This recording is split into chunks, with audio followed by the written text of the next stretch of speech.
A South Carolina elected official was reportedly arrested this week, and he was indicted on 10 counts of distributing child corn, drop the C out of P, or child SA material, sexual abuse material. This is unreal. So a South Carolina state legislator and founding member of the state's Freedom Caucus was reportedly arrested this week and charged with 10 counts of distributing child sexual abuse material. Robert John May III, who goes by RJ, appeared in federal court on Thursday, June 12th, and entered a not guilty plea, but he was ordered to be held without bond. The judge was not playing, luckily.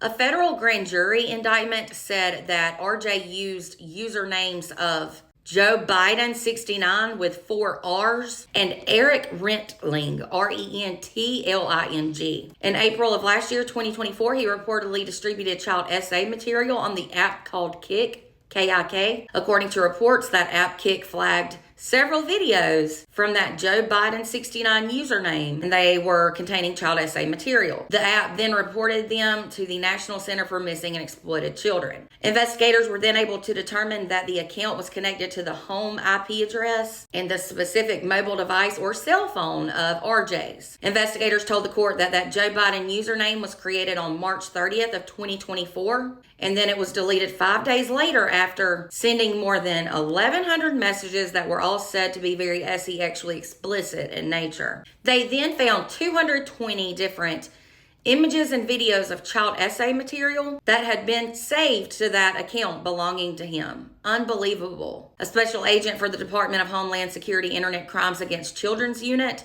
reportedly testified in court that most of the videos involved very, very young children, and that included toddlers and infants. Some depicted very violent acts as well. It was said at least one of the videos depicted bestiality, which is sex with an animal. Investigators also reportedly found 9 videos that showed RJ paying to have sex with young women. These were said to be recorded while he was on trips to Colombia in 2023 and 2024. He does not face charges related to those videos, but the judge noted that they were reason enough to deny him bond.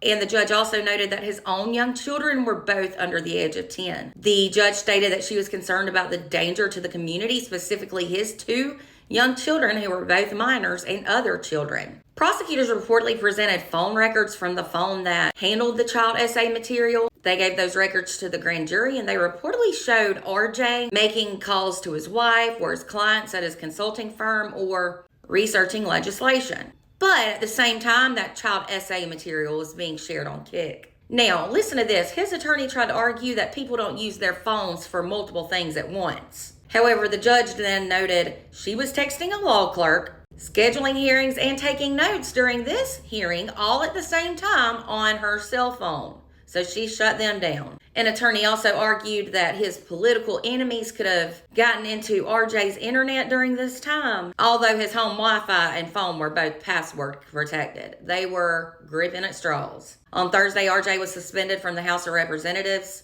for the state, and this is pending the investigation and outcome of the case. State law does require a suspension in the case that a lawmaker is indicted on felony charges. If RJ is convicted, he reportedly faces a maximum of 20 years in federal prison with a minimum of 5 years, along with a $250,000 fine and a term of at least 5 years of supervised release to follow any term of imprisonment. This is absolutely sick and unreal, and like I always say, we never really truly know who people really are behind closed doors. I bet the people who voted him are disgusted and sick about all of this. Let me know your thoughts in the comments. And for more true crime, be sure to follow and subscribe over on YouTube.